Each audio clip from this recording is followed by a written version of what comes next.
Hello my darlings, good afternoon. It is Saturday the 18th of May and we're really getting into the May mayhem. Well, I've had quite the day. We've finally found a brand new air conditioning unit, which I am thoroughly thrilled to bits about because it is quite warm in the car. And my husband does some extremely long journeys.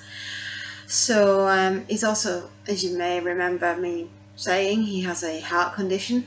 So we need to keep things pretty tickety-boo to keep him going tickety-boo. Yes, I can't really do without him. So yes, £500 lighter. What is wrong with some people? You can't even park your car on your own driveway, minding your own business, without somebody coming along and, "Ooh, I need an air conditioning unit from a 4x4. I'll take this one." You rotten sausages. How dare you? Anyway, I have vented my spleen this morning and there is no more spleen to vent. So, without further ado, my darlings, it is my calm, feel relaxed, breathe, and bring you Spawn by Shaun Hutson. Now, I really briefly covered this when I did Advent Calendar back in December, and I have certainly not done it justice. So, my darlings, I'm going to bring you a lovely review about some Cabbage Patch Kids from hell.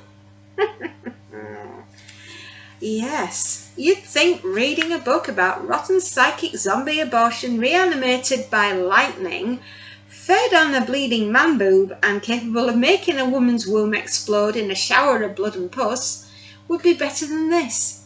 You would be wrong. That's not what I had to say. That was Grady Hendrix. Yes. Now, you need to hear what I've got to say. Although Grady Hendrix, all hail to the chief, certainly knows what they're talking about. This book I have here was first published on June the 16th in 1983. And the copy I have is from 1985. It's the Book Club Associates, W.H. Allen & Co. plc. So it's not a true first edition, but what the heck. These things are so flippin' expensive in hardback these days that I was grateful just to find this one. Yes, I was. Oh gosh, what to say. We have a very disturbed young man. He is so disturbed that he likes to set fire to little insects whilst they're in glass jars. And you'd think that it would sort of stop there, but no, unfortunately not. Oh, Harold. The flickering wings of the crane flies inside the jar sounded like whispers in the darkness, and Harold Pierce held it to his ear, listening. He smiled and looked at the three insects struggling helplessly inside their glass prison, as he did the moths. But Harold wasn't interested in moths. They moved too quickly. They were too hard to catch, but the daddy longlegs were easy prey. He smiled as he repeated the game. He smiled as he repeated the name, Daddy Longlegs. He stifled a giggle. His mother called them Tommies, and that amused him even more. She was sleeping across the narrow hallway now, alone for once. Harold didn't remember the succession of men who she brought home.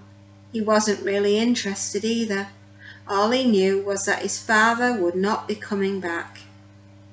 Jack Pierce had been killed at Dunkirk 6 years earlier, and ever since then Harold's mother had entertained a never-ending series of men.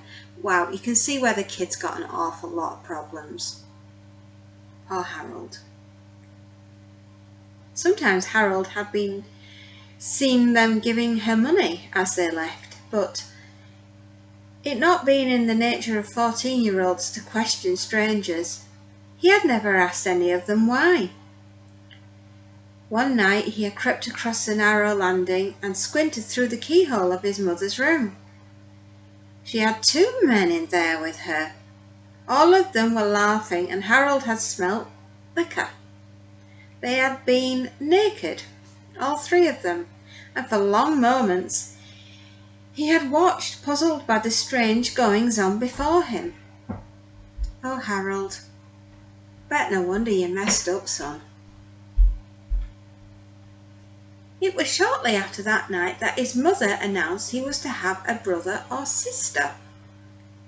The baby had duly arrived, and Harold had been dragged off to the church for the christening. Well, at least the woman had the good, gracious and decency to get the baby christened. Shocking lady. Absolutely shocking lady.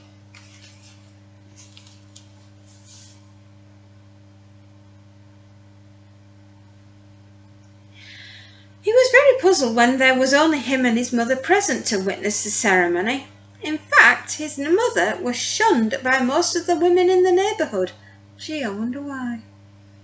They spoke to her in the street, but it was never anything more than a cursory hello. Well, it's because she had a baby out of wedlock, and back then, times were different. Now we are far more tolerant. Harold held the jar of crane flies up before him, once more, wondering if their whispers would tell him the answers he needed to know. He lowered the jar and looked across at the cot which held his baby brother Gordon. The child was sleeping, lying on its back, with the thick flannelette sheet pulled up around its face. Harold hated having to share a room with his brother. In the beginning it had been all right. Gordon had slept in his cot in his mother's room, but since his first birthday he had been put in with Harold. That meant that Harold was forced to come to bed when Gordon was tucked up for the night, and that could be as early as 7 in the evening. Most of the time Harold would sit in a bedroom window watching the other kids kicking a big old leather football about in the street below. He had watched them doing that tonight, perched in his customary position until 9 o'clock came round, and the kids were called indoors. Then Harold had switched on his bedside lamp and watched as the crane flies and moths flitted in through the open window. This kid has got a serious amount of problems. Gordon was sound asleep.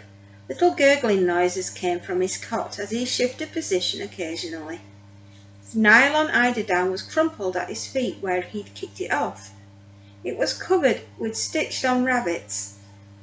Besides the heavy wooden cot stood a pile of yellowing newspapers. Harold didn't read very well, but he knew that the papers were called the News Chronicle. Just why his mother kept them, he did not know. There was another stack downstairs beside the coal fire. Those she used to get the fire started in the morning. Perhaps the pile in his bedroom was destined for the same purpose. And I'm not going to read you any more, my darlings, because I will ruin it for you. So yes, we all know Harold has got some problems. Harold resents his baby brother Gordon. He also resents his mother and her frequent flyers that she has going through her bedroom. And for a 14-year-old boy, that must be quite horrendous. And it's not going to be long before he starts hearing some very unsavoury things said about his mother, which unfortunately might tip our Harold over the edge. Oh dear. Yes, I'm trying to do this in a way that I'm not going to ruin it for you.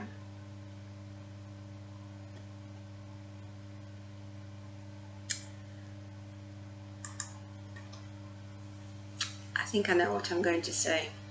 Spawn is a classic. It's a splatterpunk novel. Shaun writes them so very well. I used to think that Shaun was the most disturbed writer I'd ever read, and then I found Richard Lehman, and then I thought, oh gosh, those two, I think they'd have a lot of very unique tales to tell each other. And then Jack Ketchum came into my life, and wowee, he could all three of them together, they're the devil's disciples. They really are. Super scary, super gruesome. So yes, Spawn is splatterpunk. Harold is released from a mental hospital where he has spent all of his adult life. His new job as a hospital porter involves him burning aborted fetuses. Now, bearing in mind Harold's past, he likes fire, he likes to burn things. Maybe the job that they gave him when he left the asylum wasn't the best way, and gave him some horrendous PTSD, and has brought back the nightmares of the death by fire of his baby brother Gordon, which he accidentally caused. The trauma is so bad that the deranged but gentle Harold begins to neglect his duties. Right, that's part of the story.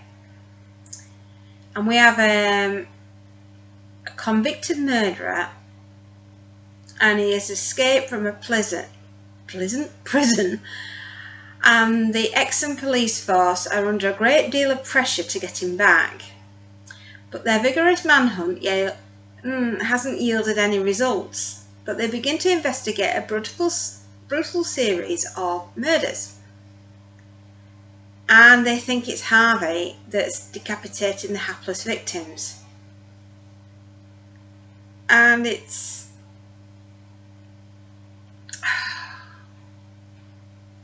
these babies. They're not dead. They've been aborted. They've been buried. A bolt of lightning brought the Frankenfetuses back to life. And these telepathic little Cabbage Patch monsters. Yeah, the garbage pail kids. Oh my god. They use their telekinetic powers to wreak havoc. And they really do go to town. They want revenge for being aborted. They want to just drink blood and, you know, drool, gooey, yucky, yellow pus from the mouths. I mean, oh my god, if there isn't anything that's in here that is not splatterpunk. I will say one thing about Shaun, he doesn't hold back on the gore. I mean, it's gore and more. He's brutal. He goes for the jugular every time, and quite frankly, it scares the hecking pants off you. I mean, you know, our Harold has got a lot of problems, right? But it was his upbringing that caused the problems. And it was an accident. He did not mean to set fire to his little brother and his mother and kill them.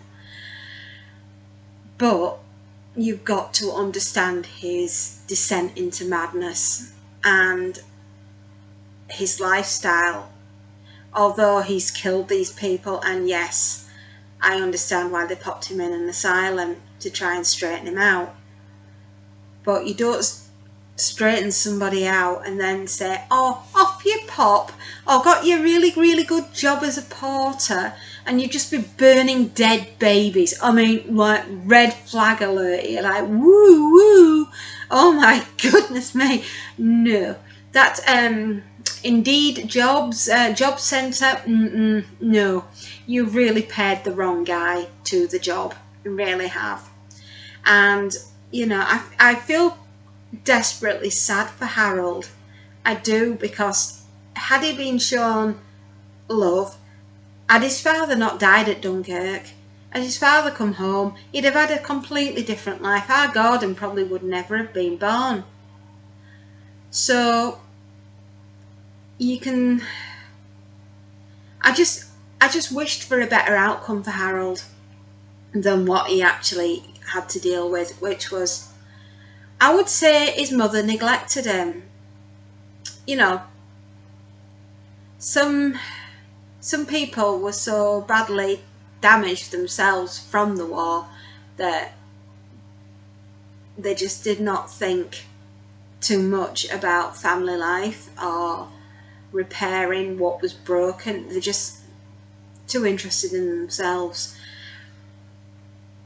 Harold didn't have an outlet. He had nobody to talk to. All he did was torture crane flies, which ended up torching the house down. And yeah, I'm afraid Harold suffers from pyromania, which is the love of fire. Let me just make sure I have got the right thing. Pyromania.